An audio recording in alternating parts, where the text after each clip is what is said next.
अंदर कोई गंदी चीज ना आ जाए, हमारे मन के अंदर से कोई खराब चीज ना निकले, हमारे मन में कोई गंदी वस्तुएं ना प्रवेश कर जाए, हमारा मन हमेशा शुद्ध बना रहे, उसमें परमेश्वर की उपस्थिति बनी रहे। हालेलुया। इसलिए वचन कहता है मन तो सब वस्तुओं से अधिक धोखा देने वाला, लिखा है असाध्य रोग लगा, उसका कोई इलाज नहीं है, उसका कोई इलाज नहीं है, पर उसका इलाज यीशु के पास है। हालेलुया। बोलो मेरे मन का इलाज, जोर से बोलो मेरे मन का इलाज यीशु के पास है। Hallelujah, hallelujah. वो मन का भी डॉक्टर है। हालेलुया। आपने हार्ट का डॉक्टर देखा होगा, आपने दिमाग का डॉक्टर देखा होगा, आपने हड्डी का डॉक्टर देखा होगा, आपने शरीर के अलग अलग जो हमारे पुर्जे हैं उन भागों के डॉक्टर को देखा होगा, लेकिन ये मन का भी डॉक्टर है हमारा परमेश्वर। हालेलुया। वो हमारे जीवन का हालेलुया डॉक्टर है, और वो उसको पता है हमारे मन के अंदर कौन सी बीमारी, कौन से रोग, कौन सा पाप, कौन सी गंदी चीजें हमारे मन के अंदर है। इसलिए प्रभु कहता है मैं इस मन का ऑपरेशन करूंगा। हालेलुया। मैं मन का क्या करूंगा? ऑपरेशन करूंगा। मैं पिछले समय में सूरत में एक पटेल परिवार में मैं प्रार्थना के लिए गया था, तो एक बहन बहुत ज्यादा प्रार्थना करने वाली बहन है। पिछले समय में उनको तकलीफ थी, पीड़ाएं थी, और उन्होंने प्रभु पर विश्वास किया, प्रभु ने उनको चंगा किया। तो उन्होंने मुझे अपने घर में बुलाया। जब मैं उनके घर में गया तो बहन और उनका पति ही विश्वास करते हैं, और बहन का जो ससुर जी है वो 60 साल की एज का था। तो वो खाट में बैठा हुआ था, और जब मैं गया उनसे मिला, उनसे बातें की, और मैंने पूछा गुजराती में पूछा तमे मजाम छो, तो ऐसे बोलते ही वो रोने लग गया, और वो रोया, उसके आंसू बहने लगे। मैंने कहा अंकल जी आप मत रो, मेरे को ज्यादा गुजराती आती नहीं थी, फिर मैंने हिंदी में बात की, आपकी तकलीफ क्या है? उन्होंने कहा साहब मेरे दिमाग की बहुत बड़ी बीमारी है, और डॉक्टर ऑपरेशन करने के लिए बोल रहे हैं, लेकिन हमारे पास इतना पैसा नहीं है, मेरी सहायता करने वाला कोई नहीं है।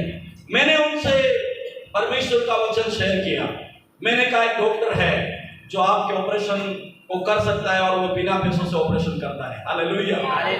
और आप उसके ऊपर विश्वास करेंगे तो वो आपके दिमाग का ऑपरेशन करेगा। हालेलुया। वो आपके मस्तिष्क का ऑपरेशन करेगा, और उसके लिए आपको कुछ करने की जरूरत नहीं है, आपको उसके ऊपर विश्वास करना है, अपने हृदय को खोलना है, और अपने जीवन में उस यीशु मसीह को स्वीकार करना है। जब मैंने उनके लिए प्रार्थना करना शुरू किया, वो रोते गया, रोते गया, रोते गया। मैं प्रार्थना करते गया, प्रभु की आत्मा ने उसको छुआ, प्रभु की आत्मा उसके अंदर काम करना शुरू किया। और जब मैं वापस लौट करके आया, कुछ दिनों के बाद में फोन आया कि पादरी साहब मुझे उस दिन से बिल्कुल आराम होना शुरू हो गई है। हालेलुया। मैं आपको बताना चाहता हूं हमारा परमेश्वर ऑपरेशन करने वाला परमेश्वर है। ये जो डॉक्टर ऑपरेशन करते हैं उससे बढ़कर वो ऑपरेशन करने वाला है। वो हालेलुया डॉक्टर का डॉक्टर है, वो प्रभुओं का प्रभु है, वो राजाओं का राजा है, वो सर्वशक्तिमान परमेश्वर है, हमारे जीवन की हर चीज को जानने वाला परमेश्वर है। इसीलिए हमारे मन को उसके सामने खुला करना है। हालेलुया। आप ये एस्केल की पुस्तक निकालिए, उसका 36 अध्याय और वचन 26 को हम प्रभु के पवित्र शास्त्र से पढ़ेंगे। वहां पर परमेश्वर क्या कहता है? Praise the Lord. हालेलुया। यह एस्केल 36 का 26 वचन है। वहां पर इस प्रकार से लिखा है, मैं तुमको नया मन दूंगा। जब हम यीशु मसीह के पास आते हैं, उसको उद्धारकर्ता के रूप में हम ग्रहण करते हैं, प्रभु यीशु को हम स्वीकार करते हैं, बपतिस्मा लेते हैं, तब प्रभु हमें अगली कड़ी होती है, हमें पवित्र आत्मा से वो भर देता है। लेकिन पवित्र आत्मा से भरने से पहले वो हमारा ट्रांसफॉर्मेशन करता है, हमारा ऑपरेशन करता है, हमें नया मन देता है, उसके बाद वो पवित्र आत्मा दे देता है। हालेलुया। वो पुराने मन में हमें चलाना नहीं चाहता। पहला जो पाप का मन था, पाप का जीवन था, पाप का स्वभाव था, उसमें हमें वो चलाना नहीं चाहता है, वो हमें नया मन देता है। हालेलुया। परमेश्वर के पास नया मन है मुझे और आपको देने के लिए। पढ़िए उस वचन को। फिर मैं तुम्हें एक नया हृदय दूंगा।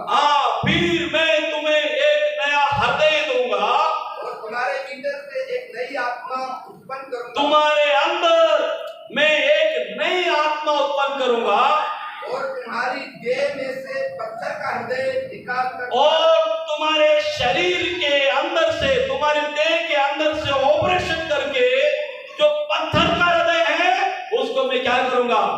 निकाल दूंगा। हालेलुया। पत्थर का हृदय का मतलब क्या है? बाणानो हृदय। Hallelujah, hallelujah. पादरी साहब के थ्रू भी भाषण तो मैंने कोई फर्क पड़वा वालों है?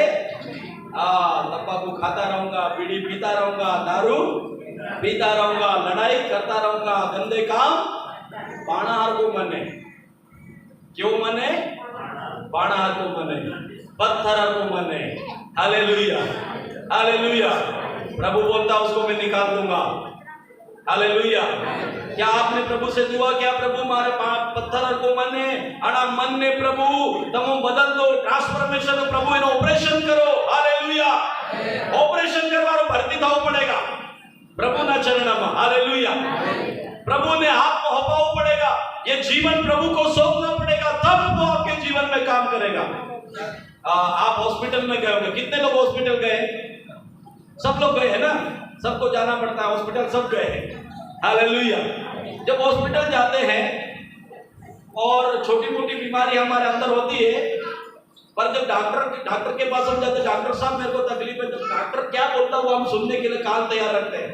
डॉक्टर कहता देख तेरे कोई ऐसी बड़ी बीमारी, तब हम खुश होते हैं। पर डॉक्टर बोलता देख तेरे अंदर बहुत बड़ी बीमारी है। Hallelujah, hallelujah. तब हमारा मन कैसा हो जाता है? उदास हो जाता है, हम डर जाते हैं, घबरा जाते हैं, क्योंकि डॉक्टर ने बोला है मेरे अंदर बड़ी बीमारी है। हालेलुया।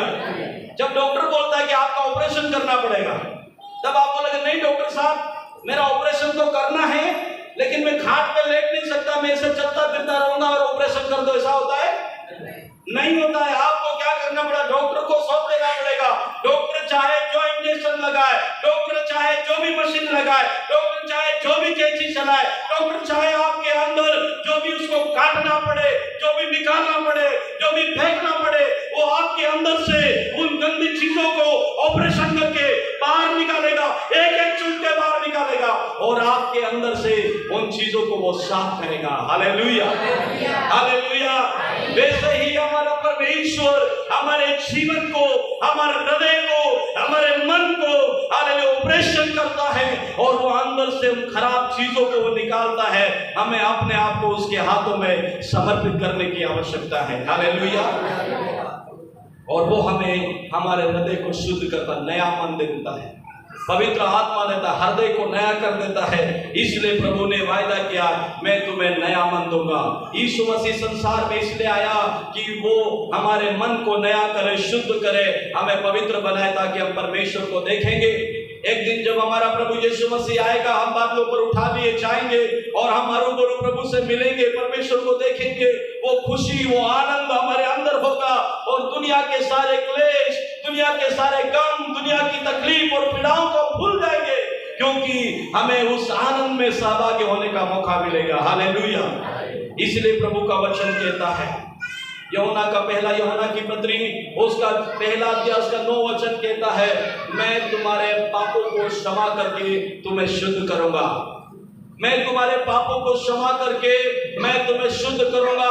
और शुद्ध करने का मतलब है मैं तुम्हारे हृदय को साफ करूंगा, मैं तुम्हें पवित्र करूंगा, मैं तुम्हारे हृदय को, तुम्हारे अंदर की खराब चीजों को निकाल दूंगा। हालेलुया। इसलिए प्रभु का वचन भजन संहिता उसका 24 अध्याय 3 से 4 तक हम प्रभु के वचन को पढ़ेंगे। भजन संहिता की पुस्तक उसका 24 अध्याय उसका 3 से 4। यदि हम हमारे हृदय को शुद्ध नहीं करते हैं, हमारा हृदय शुद्ध नहीं है, तो प्रभु के पवित्र स्थान में हम खड़े होने के योग्य नहीं है। हालेलुया। प्रभु के राज्य में हम जाने के योग्य नहीं है, प्रभु को देखने के योग्य नहीं है, प्रभु के सामने खड़े होने के लायक हम नहीं है। प्रभु का वचन कहता है हम अपने आप को उसके हाथों में समर्पित करें। पढ़ेंगे, देखिए वचन से। हाँ, यहोवा के पर्वत पर कौन चढ़ सकता है? यहोवा के पर्वत पर कौन चढ़ सकता है?